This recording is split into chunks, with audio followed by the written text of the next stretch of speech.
Are we live? Yeah. Okay. Hold on real quick. Hey, no sweat. Hey, is live? Go over there. All right, slow.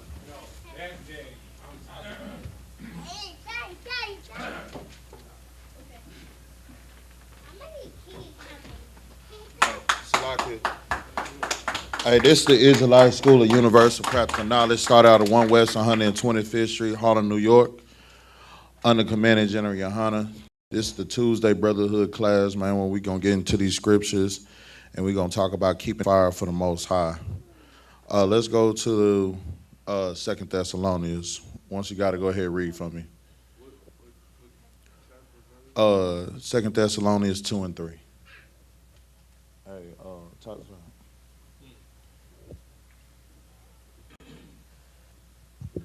The book of 2 Thessalonians, chapter 2, verse 3.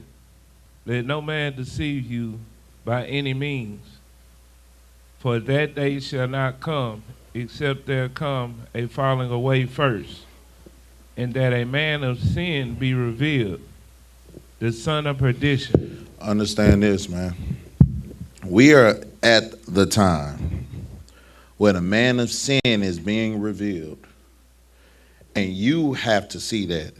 You have to see that the man of sin is being revealed. You can't keep your eyes closed no more.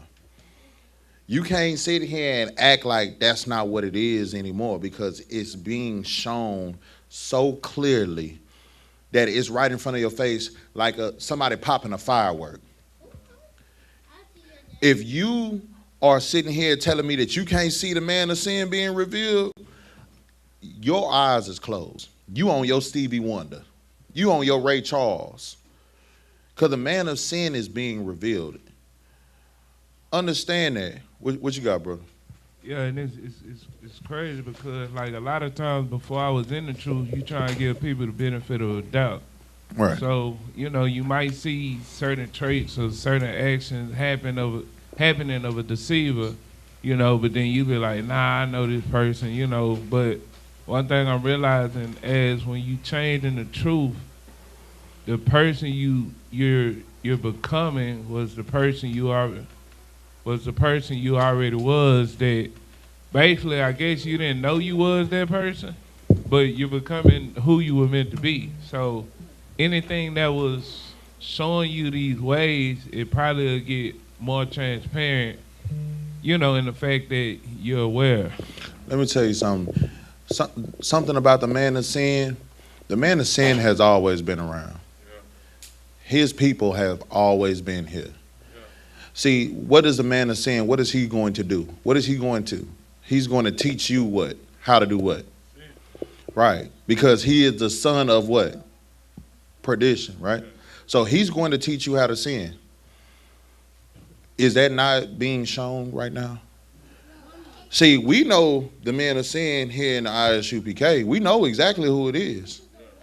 The man of sin is being revealed to the point where you can see that his countenance went from being prideful to now he's around here hunched over. You have to be able to see the man of sin for who they really are, man. You got to understand that there's people out here that don't have your best interests at heart. But you, Blacks, Hispanics, and Native Indians, you are supposed to be following the law, statutes, and commandments. You are the chosen people of the Most High, and the Most High wants you to be different. He wants you to be great. You can't be great if you're following behind the same people that's been sinning since before time.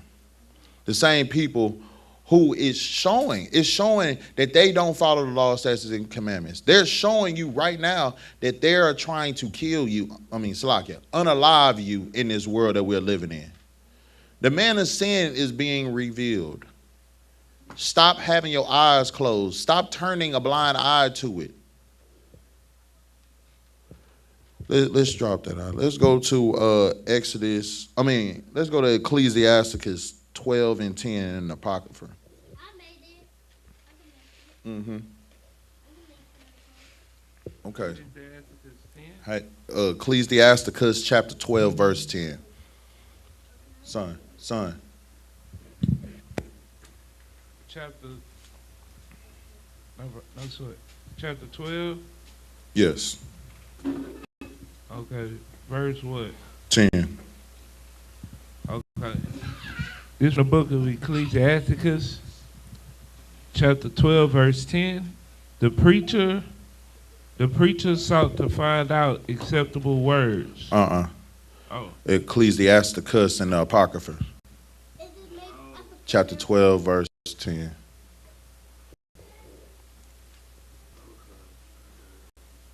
Nah, no sweat. Go ahead and take your time. Okay, we got you. Calling out around calling. Ecclesiasticus, chapter 12, verse 10.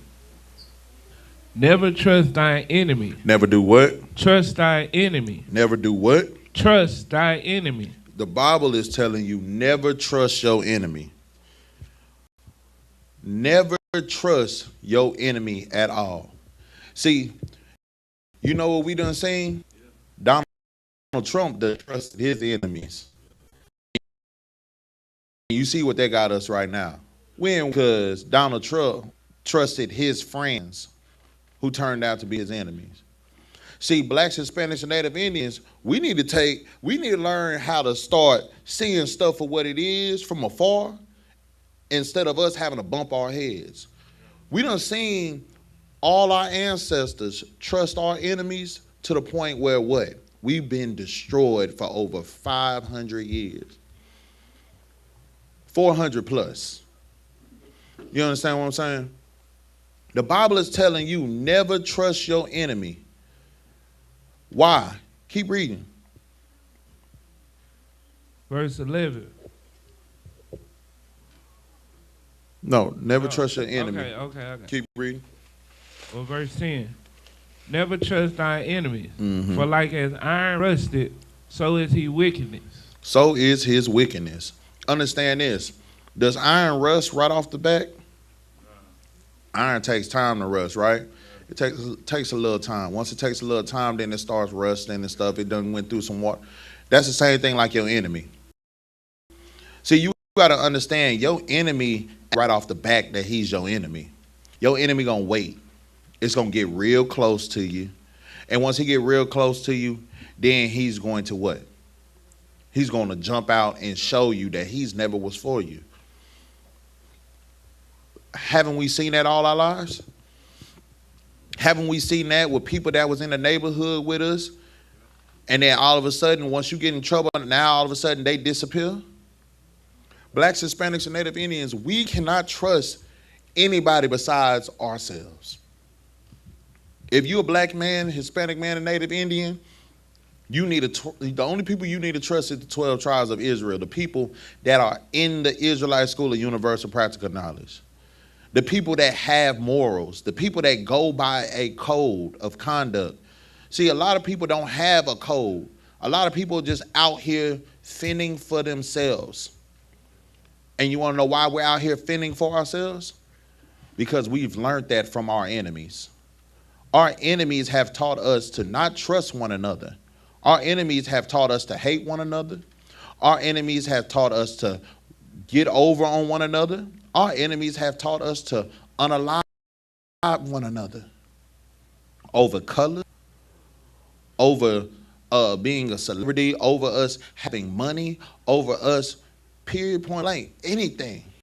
If you got the new J's and I want some J's and I never had a pair of J's, I'm going to come take them from you. That's the stuff that our enemy has taught. Our enemy has taught us for so long because we trusted them that, you know what, if I want something, I can go get it at whatever cost. What you got, bro? Man, this dude said something so heavy last night. And I was just, I just listened to the conversation, but this really hit me because I never looked at it like this. He said, yeah, I'm real competitive. Mm-hmm.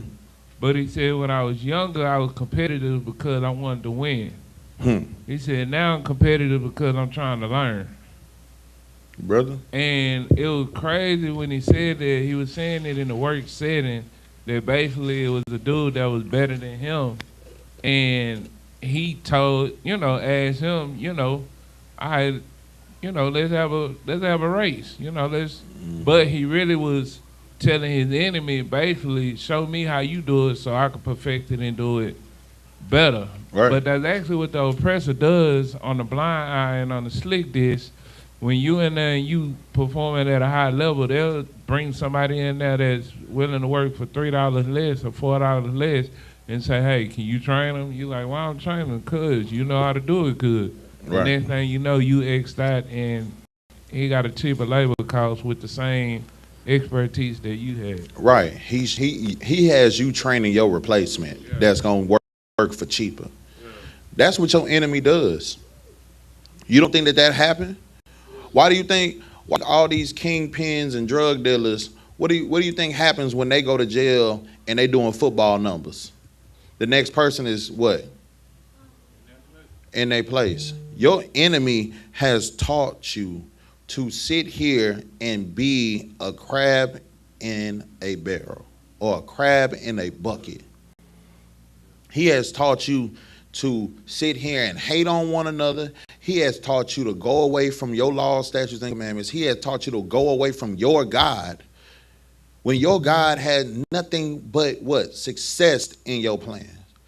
He said, you know what? In the book of Deuteronomy, the Bible says, if you will hearken diligently unto the voice of the Lord thy God to observe and do all his commandments, which he commanded you this day to do, that you will be blessed. You will be set on high above all nations on the face of the earth. But you want to know who else knew about that? Your enemy. Because your enemy knew about Deuteronomy 28 and 15. When they talk about if you didn't hearken diligently unto the voice of the Lord thy God, then you will be cursed in the cities, cursed in the fields. And you will be what? Sold to your enemies. And you will not remember who you were. Your enemy knew that. So what do you think your enemy did? What did you think he was teaching you all along? He was teaching you to sin against your God. See, that's why in the book of Ecclesiastes, it's telling you never trust thy enemies. Because just like iron rust, like over time, iron rust, so is your enemy. Your enemy is going to show you their true colors over time. And you have to understand that. You have to be aware of those things. You have to look beyond those things, because if you don't, then you are going to trust the same people that are unaliving your people out in these streets. These are the same people that got the Epstein files, right? You're trusting people that are sitting here touching on little kids. That's who you're trusting. That's who you put all your faith in right now. You put all your faith in the Christian church. When the Christian pastors is doing what? Stealing your money, breaking up happy homes, or breaking up homes that should be getting righteous counseling so that way they can get better, and touching on little kids. What you got? Man, I saw today where the pastor told the congregation that they all need to bring their tax, basically their tax refunds, what they actually getting back, so he could actually counsel out who's trying to skip on their tithes. That right there is crazy, brother. The fact that you want me to give you my tax return information so that way you know how much money I should really be giving you. Like, is that what we came down to? This is what trusting your enemy does. Trusting your enemy tells you to bring your taxes, bring your tax returns in here so I can see what your receipts say. Trusting your enemy is where we what are you doing? Trusting your enemy has majority of our black brothers, black sisters, Hispanic brothers, Hispanic sisters locked behind cages right now. Locked behind bars doing football numbers, maybe never see the light of day again. Because what? They trusted someone. And they trusted the wrong person. They trusted their enemies. They trusted their oppressor. And their oppressor set them up. And now what? They sitting behind them bars while their oppressor is free. Their oppressor,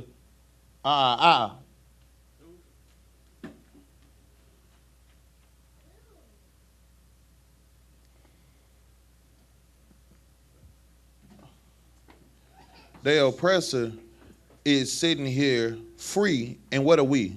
We still locked up. And we've been locked up so long, now we're not even locked up behind bars no more. We're locked up mentally. Some of our brothers, they're locked up behind bars. Some of our brothers, they're locked up mentally to the point where they don't even have a mind of their own no more because of drugs. Some of our brothers, they are in mental institutions because they have PTSD and don't even know what's up or down anymore because they have trusted an enemy that wanted to destroy them. We have to be smart enough to walk away. We have to be smart enough to trust the true priests and prophets that the Most High God has put on the face of this earth. Stop trusting everybody that's going to say something to make you happy and start trusting what the Lord has for you. See, the people that's going to sit here and talk to you and tell you something that's not going to make you happy, see, those people, you might want to start trusting into them. The people that's going to sit here and tell you, hey, bro, you don't need to be eating pork, crab, shrimp, and lobster. Hey, bro, I understand you want to go make that play, bro, but you better than that. Hey, bro, don't sit here and go fight over that female, dog. Like, what we doing, dog? The Lord has better for you, and you about to go, what? You about to go get sent to jail because you about to crash out over a female? No, that's not what we doing. You sitting here trusting the people telling you to go crash out. You trusting the people that's telling you that, you know what? I don't understand why you believe in that Bible in the first place. It was written by a white man. That's the people that you're trusting. You're trusting the people that's telling you, and God said, you know, bring all your tithes. But yeah, when things get rough, where are they at?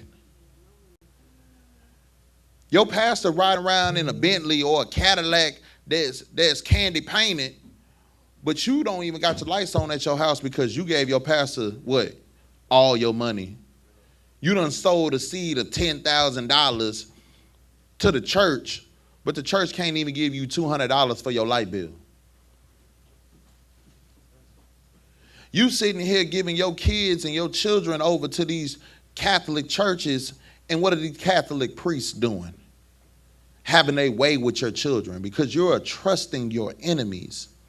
And the Bible is telling you never trust your enemies. What you got out? Nah, cause like I'm just thinking about my childhood growing up. I grew up every denomination, from started off AME Zion all the way to Luther. But it just sit different because I was never a group child. Like I never wanted my parents to leave me at Vacation Bible School, or I never wanted them to leave me at the Nutcracker practice or drill team practice, or you know, if my grandfather wasn't there, I'm getting back in the car. You know, my brother and sister, they'll stay.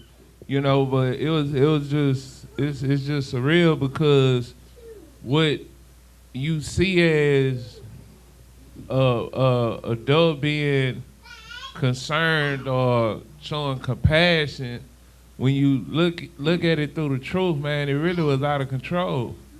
You know, it really was out of control. You know, some of the things you used to see that you didn't even register that it wasn't right. Right. You know, because what you knew as love was what you saw, you know, your older cousin doing with his gal, or, you know, your older sister doing with her dude, or, you know, your uncle and aunt, what they doing, you know, with other couples, and, you know, just different things you saw. That's why I feel like these days mental abuse is way worse than physical abuse. And if, even like CPS, like if they crack down on mental abuse, like if they push the gun on mental abuse as far as how they push it on physical, like if you tap a child, I mean, your child could be 9 years old, bigger than you, and knock your lights out. As soon as you reprimand them, you got CPS in your life. But I feel like if they cornered everybody, teachers, schools, public figures, and in everything, and not just parents. You know, I feel like it'll be a crackdown, and I'm speaking more so on the mental abuse, because I feel like it starts in the mind to where you feel like things are acceptable, and then when it leaves from the mind and you let that guard down, then other things start encountering. Okay, so the thing about that is this. You gotta understand, hold on. You gotta understand that mental abuse didn't just start happening. Mental abuse always been around. Like, go to Deuteronomy 28 and 48.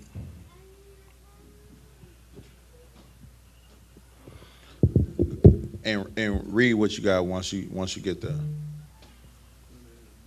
Yeah, Deuteronomy 28 and 48. The book of Deuteronomy, chapter 28, verse 48. Mm-hmm. Therefore shalt thou serve thy enemies, which the Lord shall send against thee, in hunger and in thirst, Mm-hmm. and in nakedness, and in wants of all things. Mm-hmm. And he shall put a yoke of iron upon thy neck, Mm-hmm. until he have destroyed thee. See, you know, back in slavery, you know, they used to put a yoke of iron around your neck, and they used to put bells on you, right? Because they used to do that for who? Huh? The slaves that were what? Why would you think they would put a yoke of iron around your neck with bells in it? That was for the runners. So if you got a yoke of iron around your neck, first of all, you're restricted. First of all, you feel like at all times that what? You getting choked up. You got bells on you, what? They can hear you. So if somebody has a yoke of iron around your neck, right? Once they take it off, say for instance, if I had a yoke of iron around your neck for about a week, yoke of iron around your neck with bells on it, what are you gonna do once that yoke of iron is off your neck? Most people that think like that, they're gonna start running, right? Right. Do you know what it really did? It stopped them from running, because mentally they destroyed them. Because they like, you know what? The first time I ran and they found me and they brought me back. So, and then they put this yoke of iron around my neck. Because you're serving your enemy. Yep.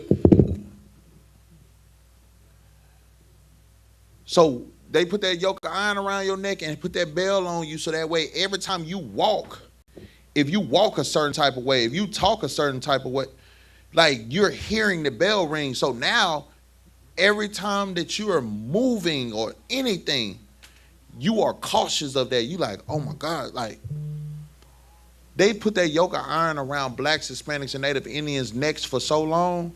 Now that we are mentally trained, they can take the yoke of iron off. They ain't got to put the chains on us no more, because mentally we're chained up. That's one thing you got to understand, huh? Like mental abuse, it didn't just start now. It's been here.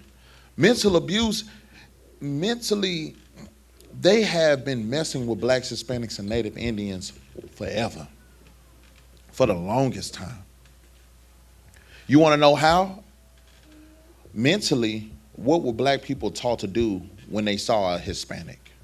And what was a Hispanic taught to do when they saw a black person?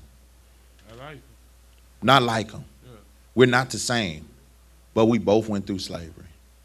We both sat here and lost our lands to these Caucasian people. We both had to sit here and figure out what? How to eat, how to sleep, how to walk and talk around these other people. So you got to understand, bro, mentally we've been destroyed because we've trusted the wrong people. And it's time for us to no longer trust these people. That's why the book of Ecclesiasticus is such a strong message. Sit down. in the book of Ecclesiastes, it's telling you never trust thine enemies. There's a reason why you don't need to trust them.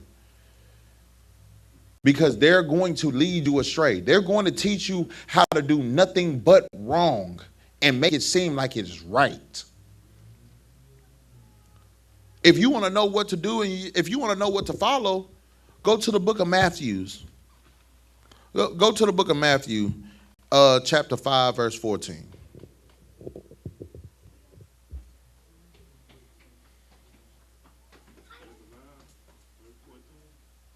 Book of Matthew, chapter 5, verse 14. The book of Matthew, chapter 5, verse 14. Ye are the light of the world. A city that is set on a high hill, on a hill, cannot be hid. Understand this, blacks, Hispanics, and Native Indians. You are the light of this world. If you would just come back to following these laws, statutes, and commandments, you will understand your purpose. You will understand what the Most High God has for you. You wouldn't be worried about nothing else in this world. You wouldn't be worried about these people and what they have going on. You wouldn't be worrying about the war. You would be looking at the war like, you know what? This is one step closer to us being with our Father. You will be looking at it like, you know what? Let me make sure that I'm right. Let me make sure that I'm doing what I'm supposed to do.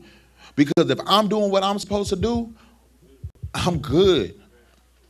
But the problem is, because we've trusted our enemies for so long, we don't even know what it is to really follow the laws, statutes, and commandments, because you're trusting these Christian pastors. You're trusting these religious leaders instead of trusting these crazy men that you see on the street corners wearing fringes on their pants with a border of blue. Like, you don't want to trust the priests and prophets of the Most High God, but you should. Because the same way you think that we're the crazy men on the street corners, no, we are the light of this world. We're shining light. We're being the brightness and the light that you see in a place filled with darkness. This world is nothing but darkness. Look at what's going on in this world. You can't tell me this world is full of light. How is this world full of light when you see nothing but what?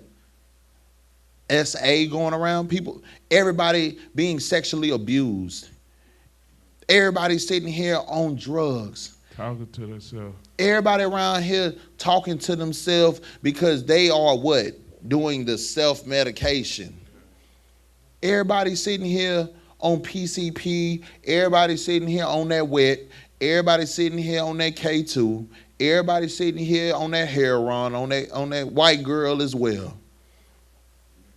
Everybody is sitting here going crazy in this world, popping pills and all these things. And you say this is light? This is darkness. This is your enemy has won.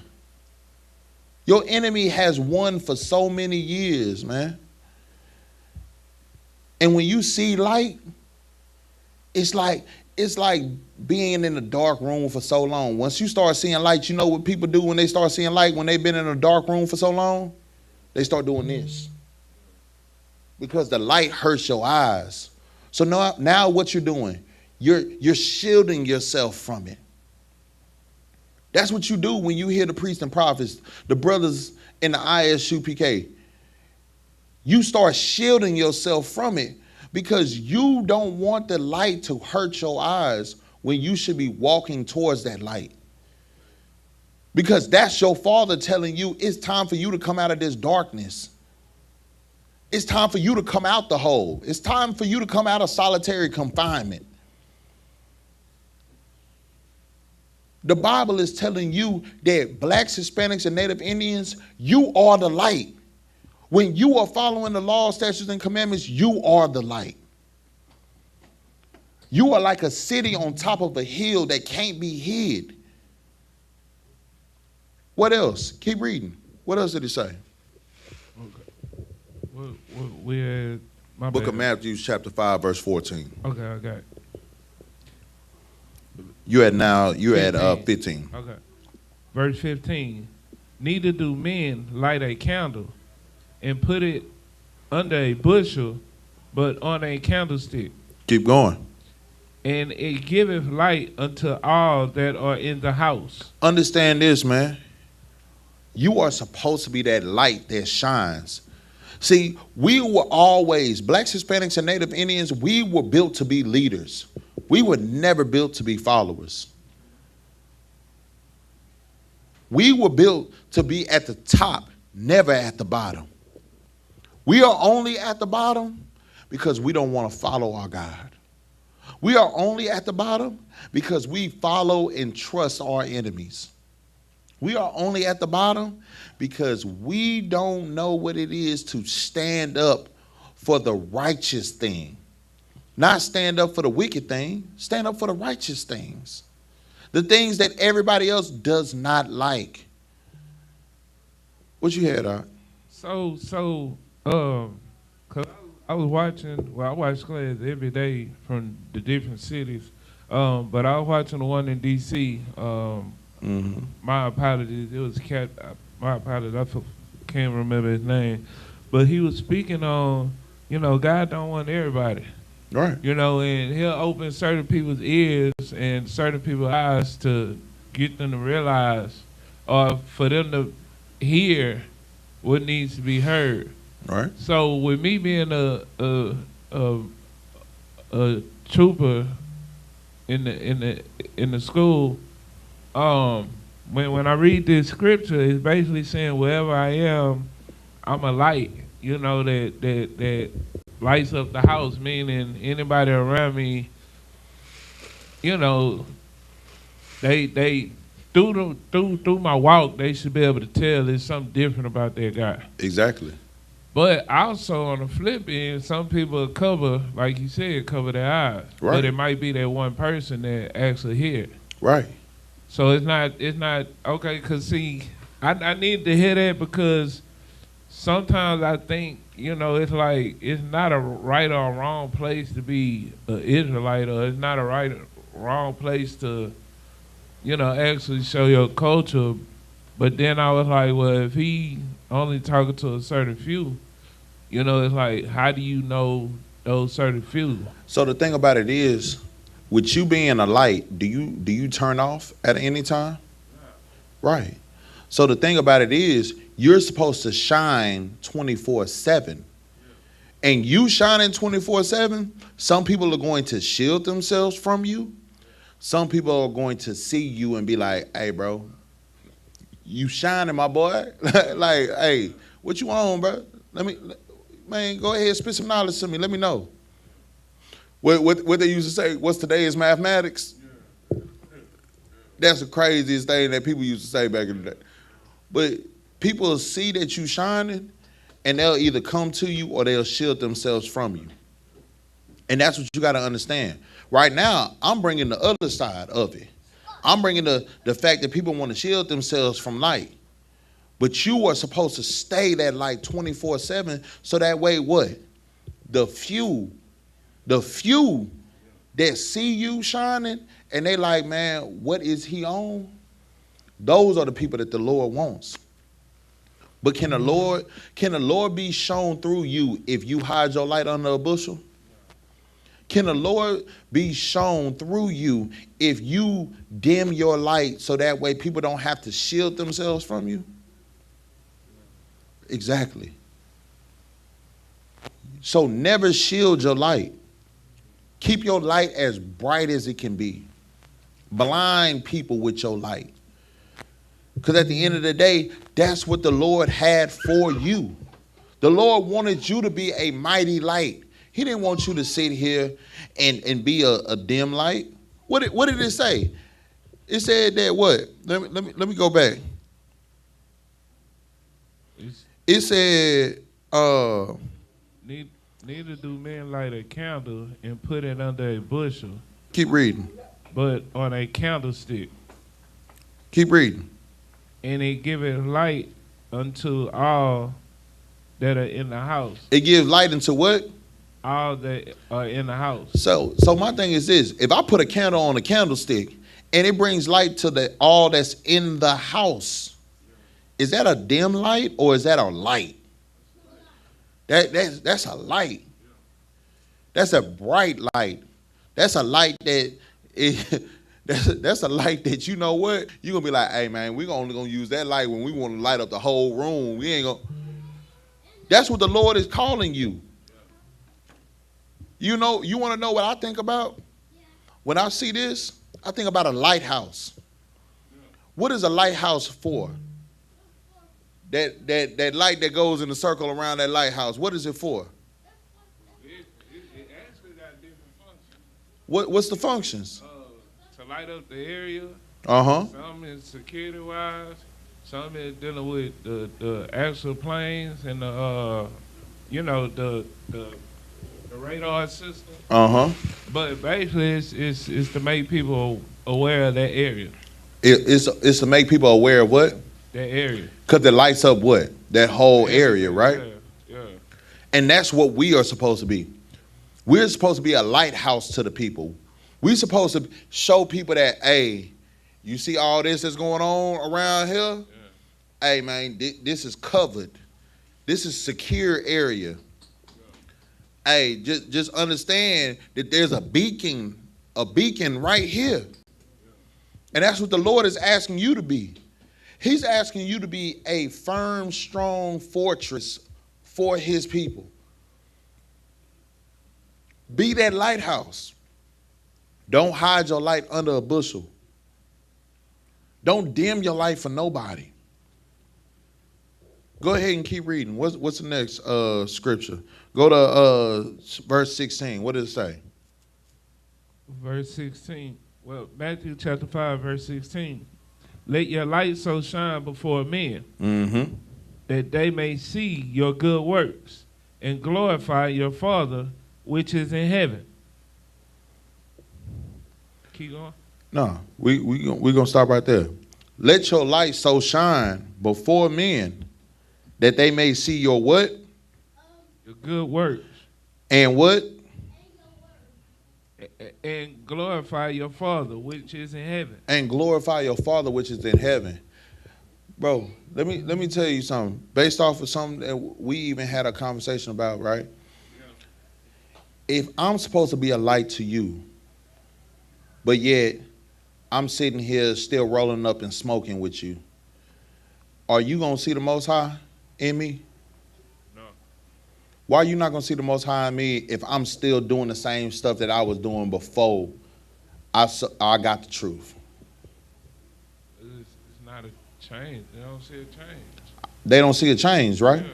They don't see no. They still see the same person I was before, right? You're doing something extra. Right. Yeah. But if I come around y'all and you try to pass me the blunt, I'm like, hey, nah, bro, I don't smoke. I quit smoking, bro. Nah, hey, bro, I'm not sitting here. Nah, I ain't finna sit here and knock down the same chick as you, dog. Like, nah, you tripping. Yeah. Then what? What's gonna start happening once those things start happening? They're gonna be like, you different. Like, they don't want to know, what you on. Yeah, they're gonna be like, hey, say, bro, you done changed up. Like, or they gonna just start talking to you. Right. Yeah. But that's because your light has shined. It said, let your light so shine, so what? That men may see it and glorify who? Your Father which is in heaven.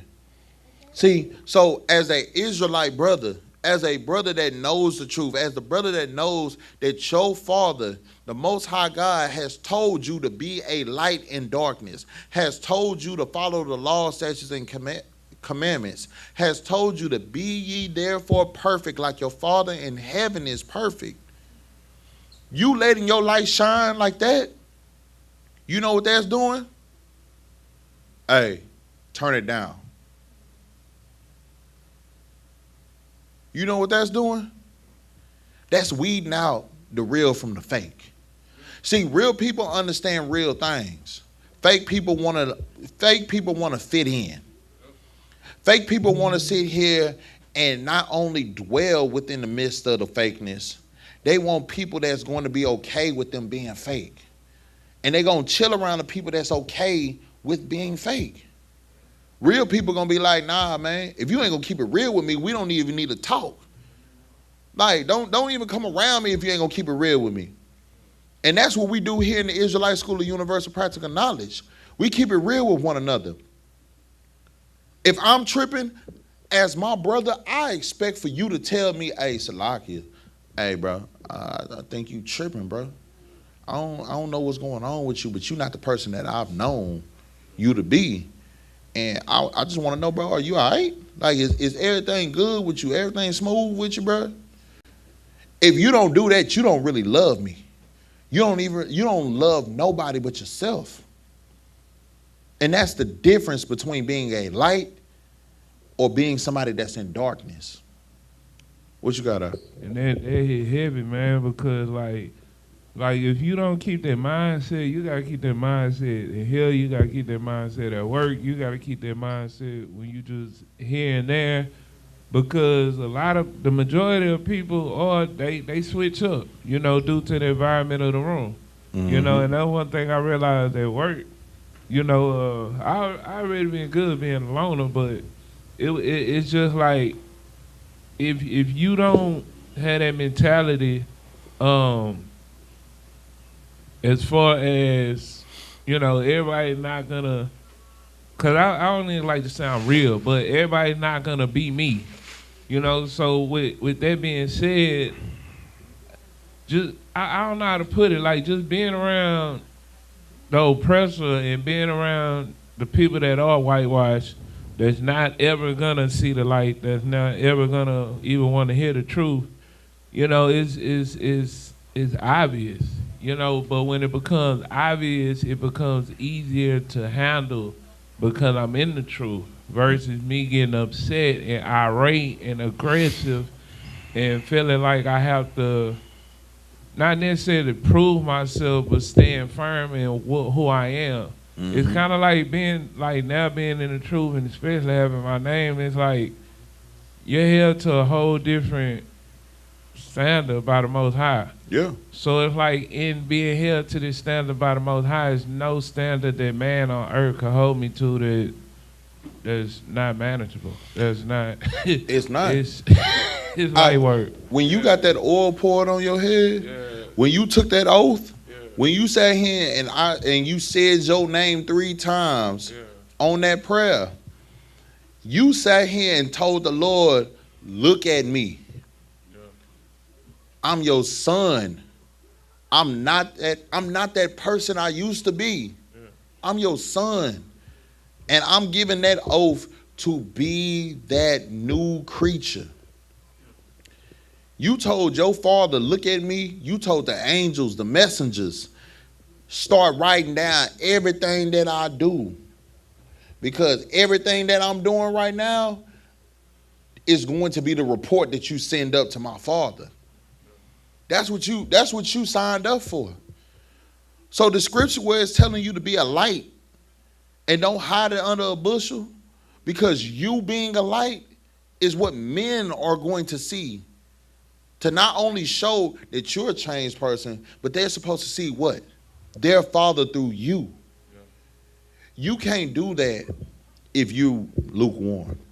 Yeah. You can't do that if you dim yourself because you don't want certain people to see you. You can only be who you are supposed to be if you shine so bright that it blind people. That's what you are. That's who you are. And that's at work. That's at home. That's when you walking down the street. That's all day, every day. And that's who you are supposed to be. And that's what you fight for every single day. Because you know what we deal with? We deal with our oppressors, dog. And you know what our oppressors want us to be? Our oppressors want us to be dumb. Our oppressors want us to not know who our God is. You want to know why? Understand this. Your oppressor reads this Bible probably more than you read the Bible. Because they're looking for ways to destroy blacks, Hispanics, and Native Indians.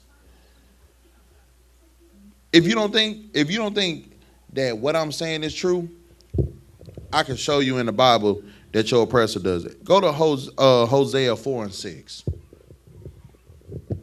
Your oppressor has read this Bible so much, and you could tell by how they have taught us and trained us and beat us and unmercifully harassed us and unalived us in the streets, that they've read this Bible cover to cover multiple times, so they knew how to destroy us.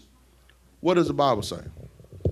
From the book of Hosea, chapter 4, verse 6. Mm-hmm. My people are destroyed for lack of knowledge. My what? My people are destroyed for lack of knowledge.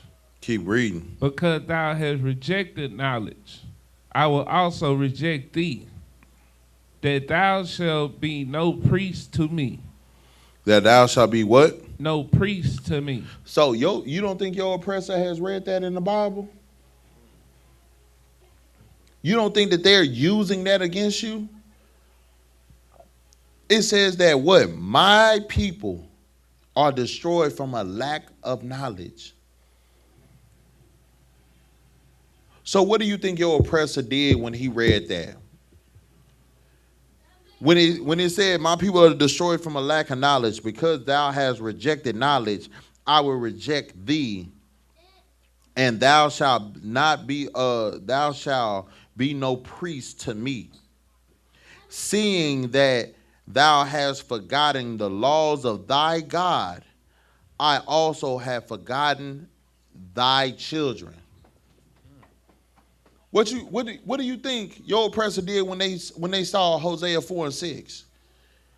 What do you think that they saw in their mind? What do you think they told themselves to do? If I make them what? If I make them turn their back on their God, if I take all the knowledge away from them, if I make this seem like this is my book instead of their blueprint. Even before that,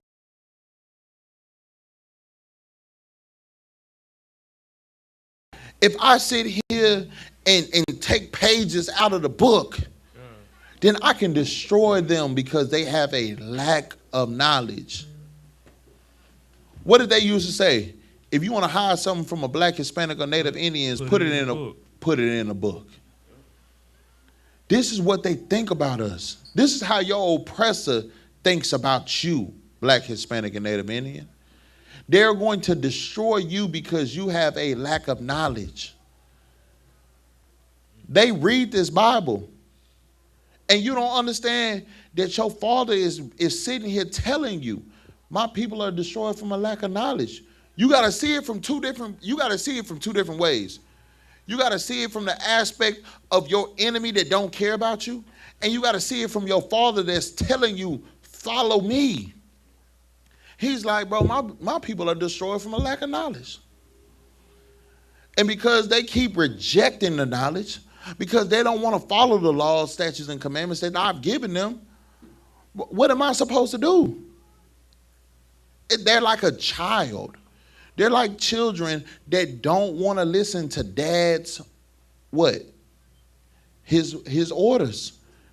Your father gave you the ground rules. He told you, don't go rob nobody. Don't go steal. Don't go unalive people.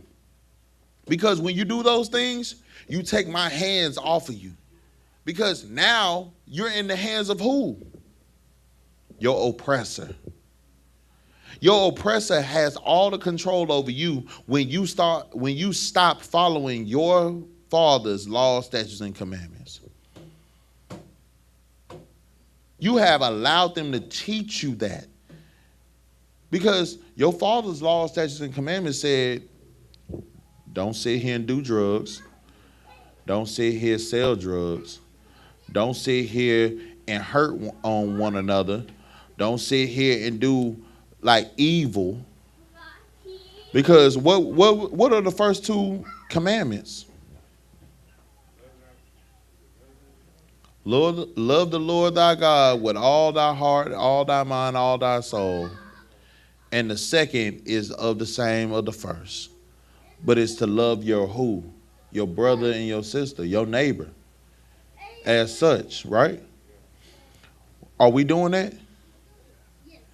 You want to know why we're not doing it? Because we think our neighbors is everybody, when it's not. In that time, they were talking about what? Blacks, Hispanics, and Native Indians. Loving on one another. No.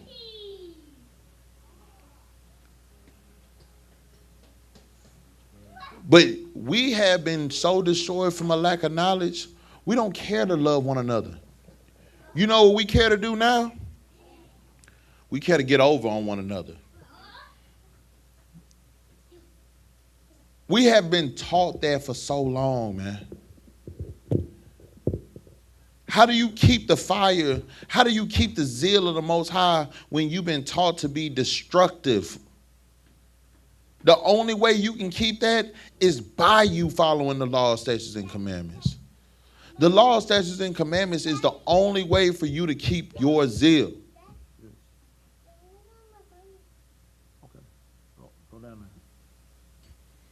That's the only way for you to keep your zeal, is for you to follow the law, statutes, and commandments. For you to sit here and do what your God, your Father, has taught you to do. So understand, when it says my people are destroyed from a lack of knowledge, it's not because we're not smart enough to obtain it. It's because we don't look for it. We are so caught up in doing what these oppressors have taught us to do, we don't even look for the knowledge no more. We don't even seek it out no more. And now we're destroyed because of it.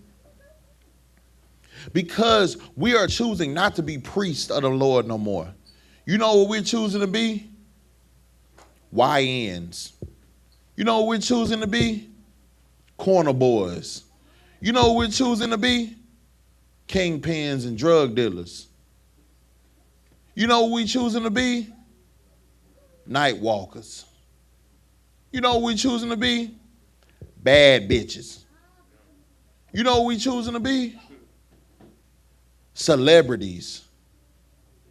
When the Lord sat here and told us that you are what? A royal priesthood, a chosen generation. You are a peculiar people, only to himself. But you know why you don't think that? Because you are destroyed from a lack of knowledge. What you got, Yeah, and me thinking, you know, it's the day is long, but it's real short. Right. What I mean by that is, I had to really tell myself, like I said, when I took this oath, I told myself, if I'm not at work, I'm in school, I'm in class. Because one thing I'm learning in the early stages of the truth, like, you can't, like, I can see how General Muhammad, I can see how they speak on, come to the truth first, but learn the truth, like, be in the truth, because one thing I'm learning is you could come and get pieces of the truth, but, like, with me, it doesn't work unless I come to school or I'm in class at least every week. Like, if I'm not in class, I'm not at the stage where I could just be out there, because idle time leads into idle things. Right. And I was sitting up talking to my brother earlier today about next week. We were talking about going to get something to eat, but I had to throw in there. I was like, hey, I go to class, and such. So we go get something to eat. If you with me, then you gonna be in class, and I didn't know how to say it, so I just said it. And he was like, bro, as long as I'm with you, I'm cool. And that really touched my heart for him to even hear me even say anything about class, because at first it wasn't even being heard about, but now he's seeing that this is a part of me, and it's gonna be a part of me like every day, but I'm guess basically what I'm saying, when you speak about what position you want to be as a man, if you serving God, it don't work out when you try and be a D-boy, or you try and be that dude on the block, or you at the corner store, and gave it. Cause see, I ain't gonna lie, like just to be real, when you have one foot in, one foot out, you cut on and cut off. That's why I spoke on what I spoke on. Yeah. But then when you cut back on, it's a certain level of conviction because you knew and you graded on actually what you doing out here. Yeah. So it's a horrible feeling when you cut back on. So. And that's the thing about it is, the Lord never told you to be cut on and cut off. Yeah. Matter of fact, go. Shalak, yeah. Let me go ahead and pull this scripture real quick for you, because based off of what you're saying, the Lord never wanted you to be cut on and cut off. All right, go to the book of Revelations, chapter 3, verse 16.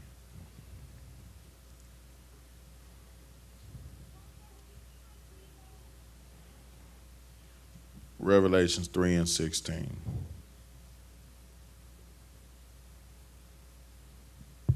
Once you got to go ahead and read. All right, the book of Revelation, chapter 3, verse 16. So then, because thou art lukewarm, and neither cold nor hot, I will spew thee out my mouth. Understand this. It said again, what? Read it again. Go then, because thou art lukewarm. Read one verse before that. What did it say? Okay, Revelation chapter 3, verse 15. I know thy works, that thou art neither cold nor hot. I would thou wert cold or hot. So then, because thou art lukewarm, and neither cold or hot, I will spew thee out my mouth. Understand this, man. Look, right here in the book of Revelation, chapter 15, verse 16, right? I mean, the book of Revelations, what is that? Chapter, Salaka. Chapter, you said what? Chapter 3, verse 15 and 16, right? It's telling you that, look, bro, I know that works. So the Lord is telling you, hey, look, man, I'd rather you either be all the way cold or all the way hot for me. Don't be in the middle. Don't look for no gray area. It's black or white. And you want to know something? The Lord doesn't want you to be gray. He don't want you to turn that switch on and off. He wants you to be all the way hot or all the way cold. Why do you think the Bible talks about you can't serve two masters? Because you're going to love one and you're going to hate the other. You're going to choose one and you're going to shun the other. You can't drink of the cup of what? You can't drink of the cup of devils and of the Most High God. You cannot be lukewarm in this truth. It's either you set ablaze on fire for the Lord, or you all the way icebox where your heart used to be for the Lord. So you have to choose. When you took that oath, you know what you chose to do? You chose to be a ball of fire for the Lord. You chose to be a son. You chose to be a son for the Lord. And that's what he wants. You chose knowledge when you took that oath. You chose to be a different person when you took that oath. And that's what all of us did. That's what all the brothers and sisters here in the Israelite School of Universal Practical Knowledge, that's what we chose. We chose to put ourselves last. I don't care about putting myself first. You want to know why? Because when I took that oath, I killed my selfishness. Anything that I wanted to do first is no longer matters. Don't nobody care about me and what I want to do and how I want to live and what I want to do and I, me. Brother, let me tell you something. Your kinfolk know that. Your kinfolk knows that you no longer care about yourself. This is no longer about you. It's about the Most High God. And that's why he sat here and said, you know what? Whatever you got going on, I know you saying you got class after this time frame. Bro, I don't care as long as I'm with you. You want to know why? Because you let your light shine.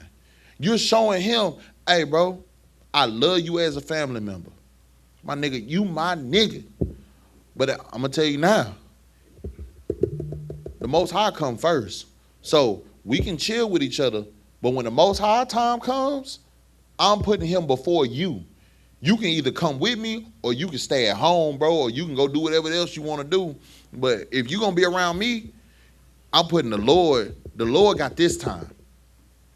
And ain't nothing coming in between the Lord's time. And that's how you have to be. You can't be lukewarm. You can't turn that switch on and off because they're not going to respect you. Nobody respects somebody that's lukewarm. Would you respect, brother, would you respect me if I decided, you know, some days I'm going to do the work of the Lord, some days I don't feel like doing it? Would you respect me if I'm telling you to do all these things, but you've never seen me do it? You wouldn't respect that. You want to know why you wouldn't respect that? Because it seemed weird. And the Lord ain't a person that's with weird. The Lord is not with he's not with that. Because at that point, it seemed like what the sister said. It seemed like it's untrustworthy. When someone start acting weird and start acting iffy with you, then you like, man, what they got going on? Man, the Lord don't contradict himself. The Lord is hot all day, every day. He don't change. He don't pick and choose when he want to be the Lord or when he don't. He don't pick and choose if he gonna be a blaze of fire or if he gonna be cold. No. I'm a blaze of fire, and those that want to be around me going to become blazes of fire as well. That's who your Father is. So you can't be lukewarm. You can't be somewhat hot but somewhat cold. You can't straddle the fence with the Lord. Because the Lord he's going to see you straddling that fence, and you know what he's going to do? He's going to say, hey, bring him here. Hey, say, fam, look, hey, you ain't no, we don't do that straddling the fence. So who choose ye this day who you will serve? It's either the Lord or yourself. So choose. And that's what we got to understand, bro. What we got to understand is we need to do this. Go to the book of Matthew chapter 6, verse 33. Mm-hmm.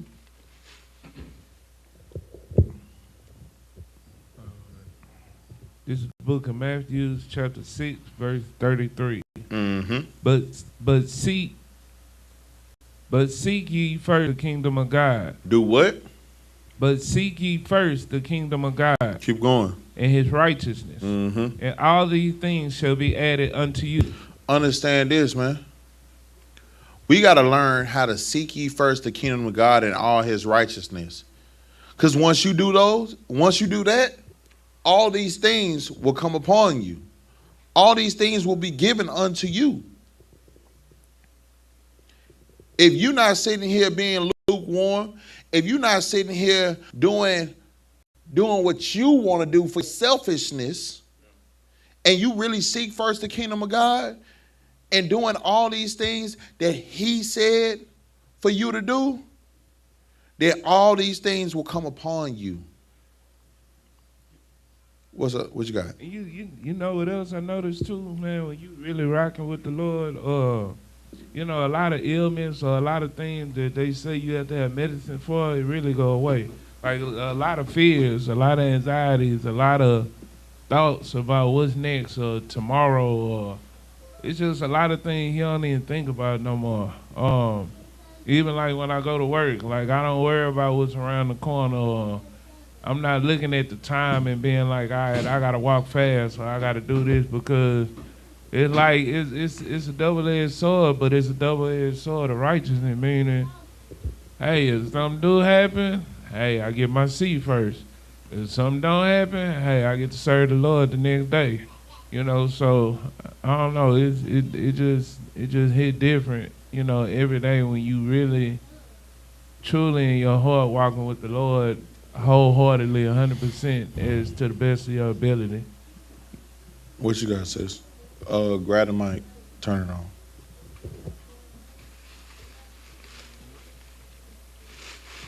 Okay. So just going based off of what you said, it's real when he says he didn't give us the spirit of fear.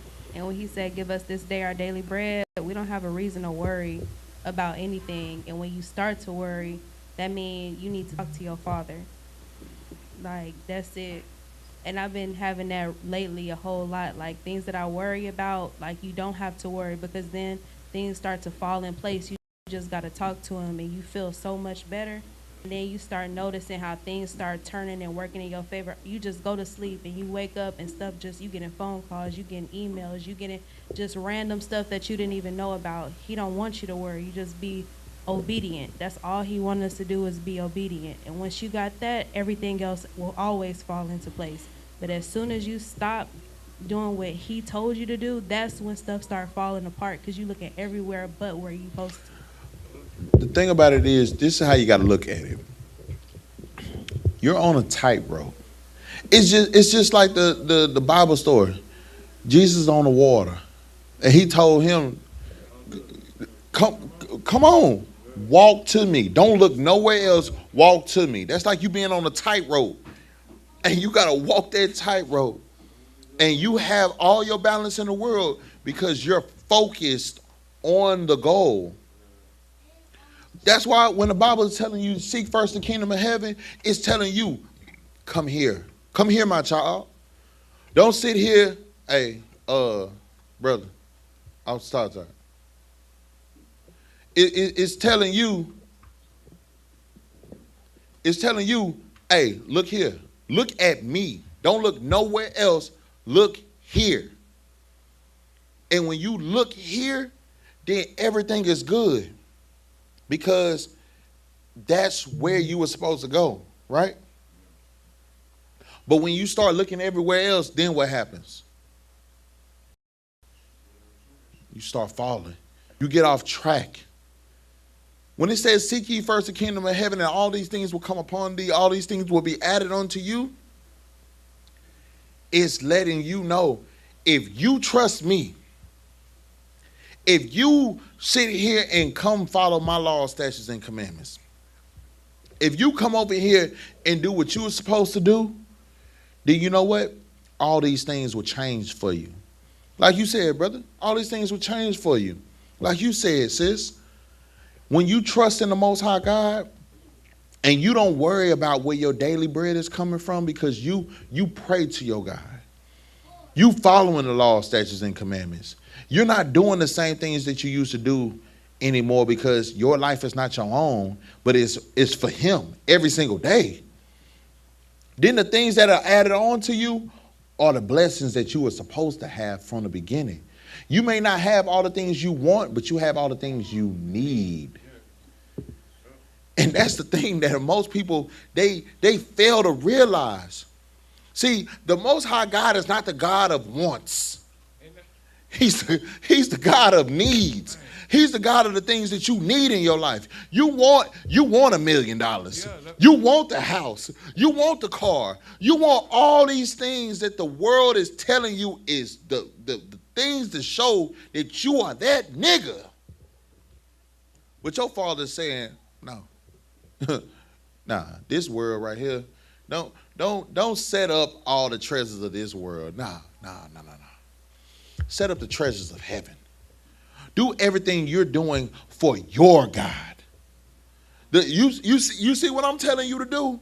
See, hey, you know what? We don't worry about the materialistic things, because the materialistic things, it can go. Over time, it rusts. Over time, people do steal. Over time, it does break. But you know what? Seek ye first the kingdom of heaven. Don't build up the treasures of this world. Build up the treasures in heaven. Do the spiritual thing. Do the thing that most people don't want to do. See, what we're doing here in the Israelite School of Universal Practical Knowledge, what we are sitting here teaching our people to do,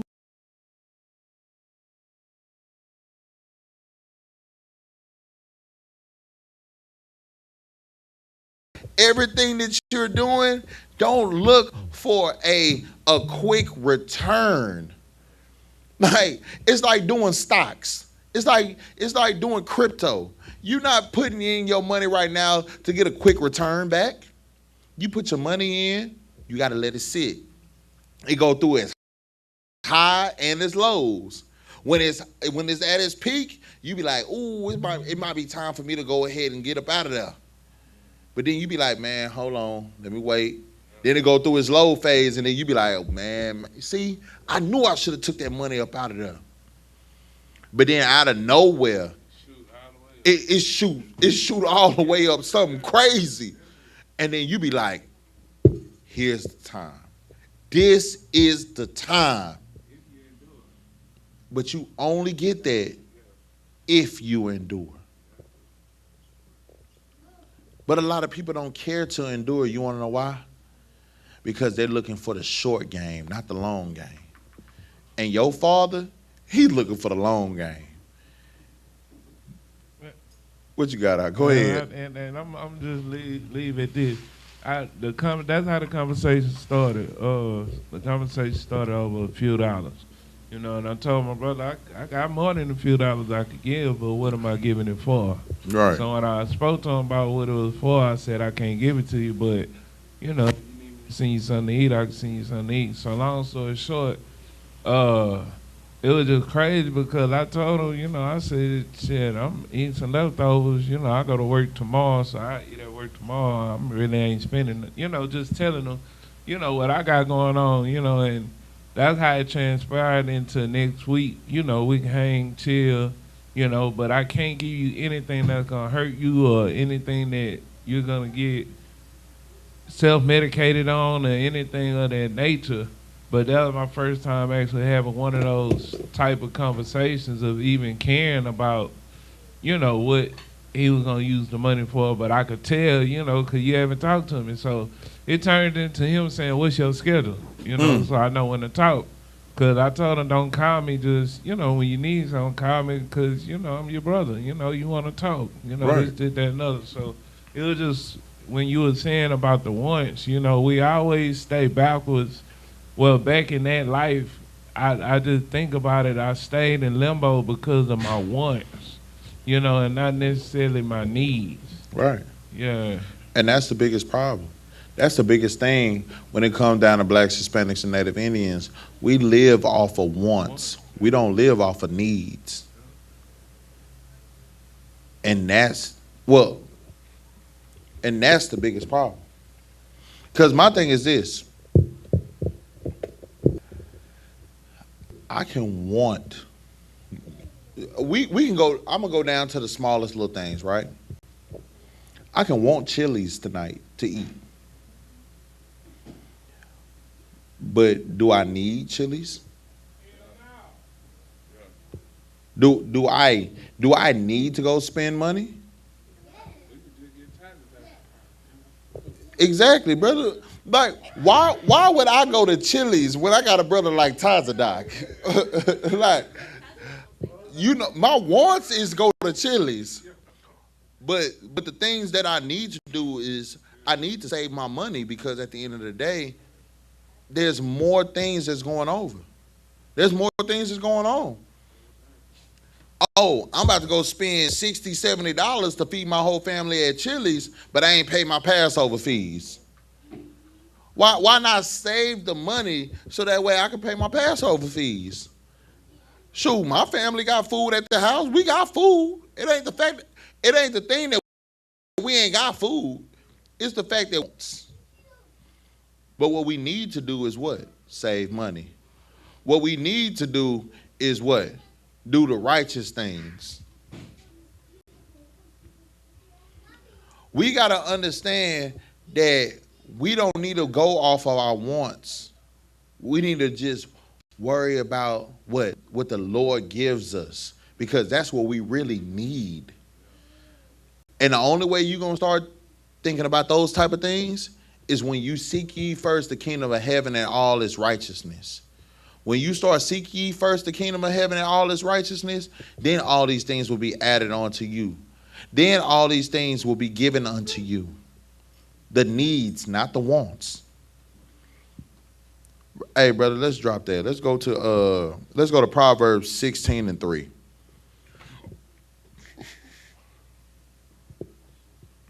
Yep. Proverbs 16:3.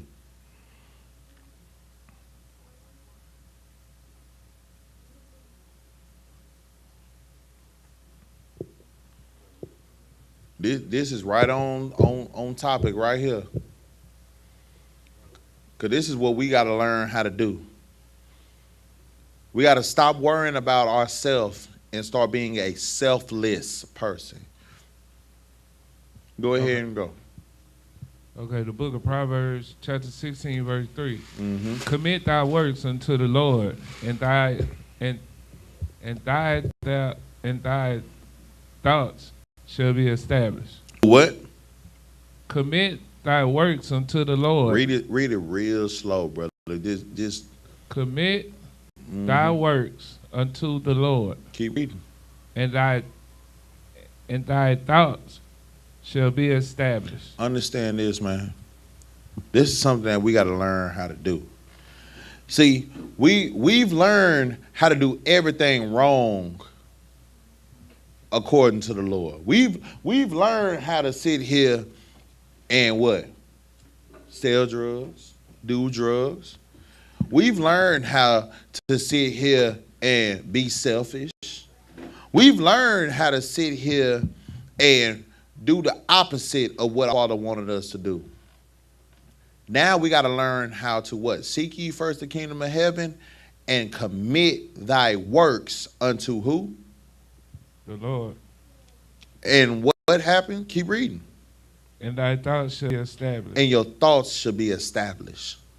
See, brother, do you think about smoking anymore now that you done gave that oath to the Lord? When you chose to do this walk for the Most High God, did you even care about smoking anymore? Did you care about doing the things that were selfish anymore? Did you care about you and what you wanted to do and how you wanted to live and how you wanted to strive when you decided to do the work of the Lord? Because your what? Your thoughts were what? Established in doing the works of who? The Most High. What you got? And when you do that, like, you start thinking about everything. Like, I want to be in position to be able to help my brother in any situation, you know? So when you doing those things, even from the smallest thing, like, you might look at smoking, but that leads to other stuff. That's why, like, you know, I even told my brother, I said, I ain't even been to the store, I got me a beer, you know, because, like my thoughts are totally on different things. Like, I'm thinking about Passover. I'm thinking about, you know, what work we got to do. You know, I was talking about with you, you know, just with the men above, period. You know, when can I be available? And when you start really thinking about the work of the Lord, you don't even have time to do that other type of stuff or even think about it. It don't even come in your mind. Like, it's not even I don't know. I don't even think about it. I don't even think about it. Because you don't have an idle mind anymore. Yeah. See, when you start thinking about the Most High God, and you start thinking about His works, and you start thinking about the things that you were supposed to do, and how you were supposed to be, and how you were supposed to live and talk and do all these things that you have.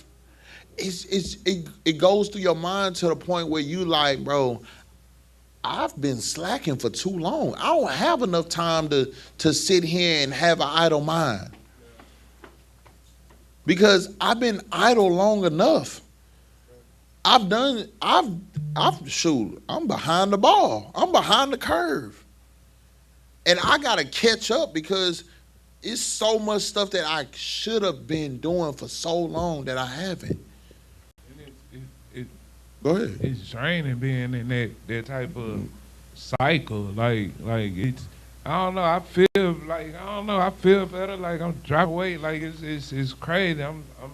I'm seeing me, like the person I saw way back in Galv, like high school me.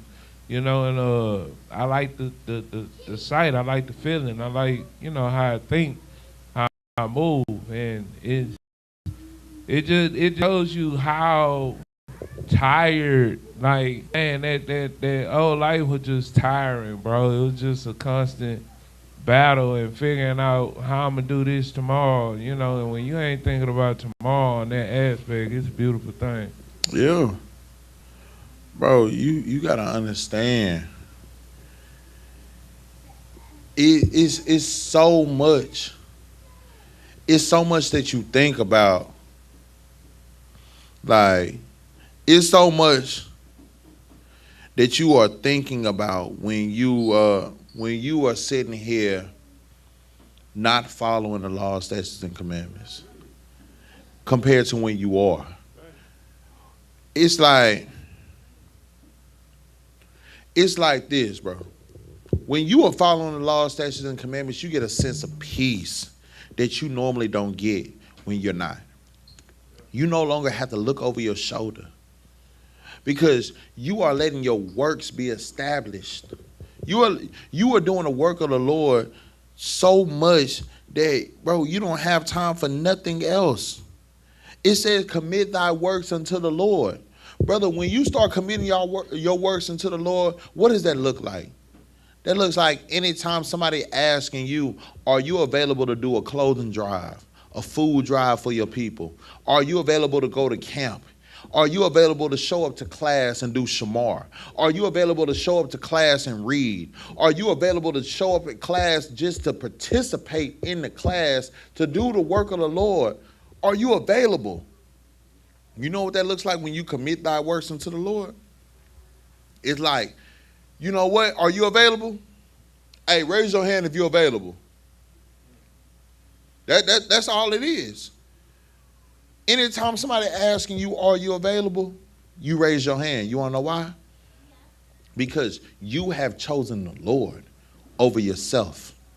You have chosen to be a selfless person in a world that's full of selfish people. That's why the Bible is telling you, hey, commit thy works unto the Lord. Because when you do that, then what? What is the next thing? It says, and thy thoughts shall be established. You don't think the Most High is seeing that? You don't think the Most High is seeing how you are working? You don't think that he's seeing how you are moving? You don't think that he's seeing that you are choosing him when this whole world is telling you to choose yourself? Your works are being shown through what you are choosing to do. Don't be a person that's destroyed from a lack of knowledge. Don't be a person that holds on and cleaves to their enemies. Don't be lukewarm. Choose to be that candle that's on that candlestick that shines so bright that the whole house is illuminated. Be the person that the Most High can look down and see, hey, boy, that boy is shining right there, boy. Hey, boy, you see my boy? You see my boy, Officer Tajadot? You see that trooper? What is Yarwan? Yarwan. You see that trooper Yarwan? You see that boy? Hey, boy, that boy right there, I've been telling him for 15 years. For 15 years, that boy was supposed to be, boy, hey, that trooper right there, boy, that boy is shining now. That boy bright. That's what the Lord wants to see. See, brother, you gotta look at it like this. You know the Lord is in the heavens. The Most High is in the heavens. And you know what think about you look at a globe. And you look at a globe and you just see what? You just see a map, right? You know what the Lord see when he see that globe? He sees specks of light. The same way when you look up into the skies, you see stars. That's how the Lord sees his chosen people. He sees them like a speck. He sees them like light that's like stars on this map. And he's looking to see how many people are choosing him. He gave himself to blacks, Hispanics, and Native Indians. He sent his son to die for you. And now he's looking to see who's choosing to be a light in a place full of darkness for him, for his sake. So he's looking like this. He's like, God dang. Like man, this is supposed to be my soldier. But he ain't looking for it. But you know what? That trooper, are y'all one? Yeah. Officer of 5,000 Tazadak? Yeah. That boy Captain Yatazak, I can see them lights. I can see that they doing the works. I can see the people in the I.S.U.P.K. that's doing the works. The brothers, the sisters that's choosing to not be selfish, but to be selfless. To not hold on to grudges, but to forgive because they wanted to be forgiven. Because they know that they haven't been perfect. The same way that you want to hold on to that grudge is the same way the Lord's like, hey, if you hold on to that grudge, then I got to hold on to the grudge of 1985 when you were sitting around here and you sold that A-ball to such and such. So are we holding on to grudges, or are we loving our neighbors as ourselves? Or are you going to forgive because you want to be forgiven, or are you going to hold on to it? Understand that your works and the way that you move and the way that you treat others, it is going to be established. You got to commit your works unto the Lord. That means you have to learn how to forgive. You have to learn how to move. You have to learn how not to be lukewarm, but a blazing fire for the Lord at all times. Because if you don't, then you're telling the Lord, treat me like how I'm treating you. What you got, Al? And I know it's 9 o'clock, but I have to say this, because it's a real life situation. Go ahead. Last week, I got my name on Monday. I was out Tuesday. I came Tuesday. I was fired up. Right. I go to work Wednesday. I go to work 40 minutes early. And I clock in 40 minutes early because they getting hit. My dude getting hit on the screen. I get sent home before my original time to clock in. Because, I guess, because I was blazing, it wasn't light. And it was spoken about that I literally picked up my phone and set it over here. So basically I got sent home, but I didn't even get mad. I came to class straight from work. Officer Galv was teaching. And I just left it alone because I know I didn't do nothing wrong. Like, it was dry. But if I would have looked at it, I was the guy told me something the other day, and it is beaming in my head. And it was basically like, bro, if you leave, and this is what I got out of it. This wasn't the exact word, but if I leave, it was gonna. But what I got out of it was, if I would leave, I was walking to be unalive. And when I think about that, for it to be the greatest mistake of my life, like, it hit me, so it kind of resonated in me that, for me to have for Most High to give me a second chance after everything I did, I mean, why not do it the right way? It's easier said than done, but like I said, just going through everything, like coming to class, like, it all add up and it all makes sense, out of no sense. Basically, like, you can't see, and I'm just speaking for TV land, you cannot see how it works until you actually start coming to class and understand how it works through the works. Yeah. Like, it that you cannot see nowhere. It's no way possible you can even begin to understand how it works. And that's how the Lord works. The Most High doesn't work bright and shiny, and you'll see everything from the beginning, the beginning. No, the Lord works in, hey, you see this dark path? Go down this path. Nah, don't go left, don't go right. Go straight. Once you go straight along the path, you'll start seeing a light. And once you start seeing that light, go towards that light. And then start running towards that light. And start going as fast as you can to that light. And once you get to that light, hold it up and run back through the dark places and bring that light to there. See, that's how the Lord works.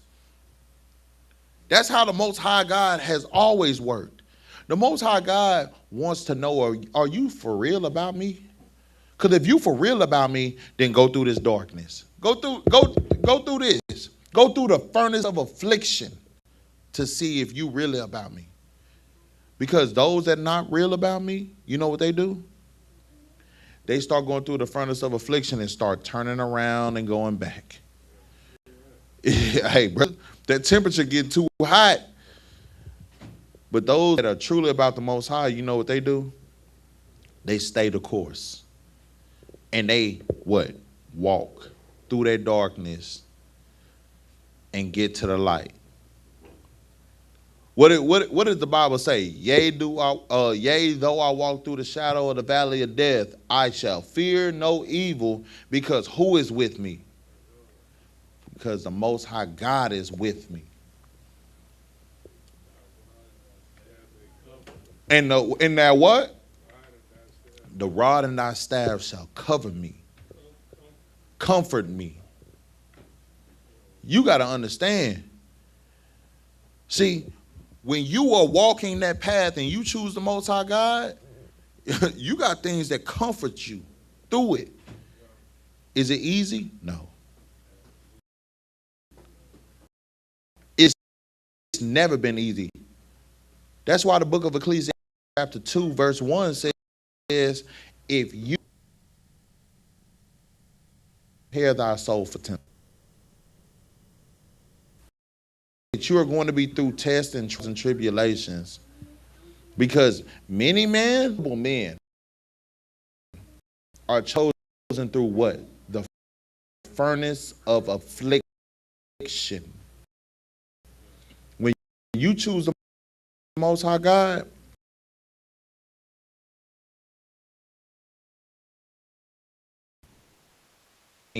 you're going to have to be the light when everybody else are being the light. Because that's your job. Your light for nobody.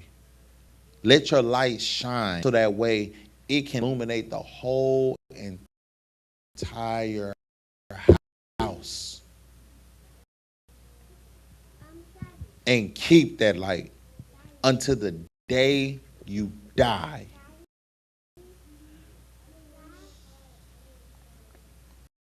Go ahead and say Amajim, which means to stand.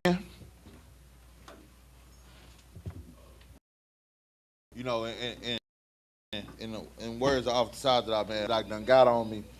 So we're gonna say Sar, which means we're gonna turn and face the east. We're gonna say this prayer in the Hebrew, then in the English. Abanawa, Shabbat Shemayim, Badash, Hayah, Shemka, Yahweh, Malakwaka, Daba'ah, Ratzaka, Ayah, Aisha, Barataza, Lakum, Call, Yawam, Waswa. Kabawatnawa. Kabawatnia. Wala. Dabayainawa. Banasaya 1. Abal. I.S.U.P.K. My ya. Right. Ya. Hamalakwa. Wala. Wahata para. La I will love you. Aman. In English, our Father, which art in heaven, hallowed be thy name. Yeah. Keep it going. Thou wilt give us this day.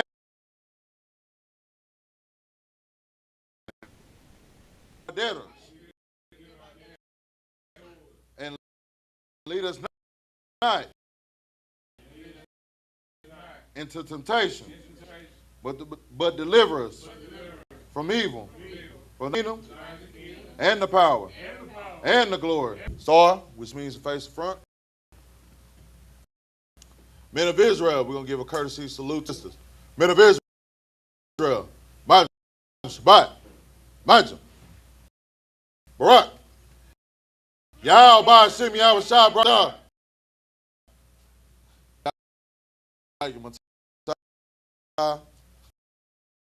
Sar, face the sister. She salute to the sister. Men of Israel, Majum, Shabbat, Majum, Barak, Yahweh, Shah, Ba'ashim, Shah. Yahweh, Class dismissed.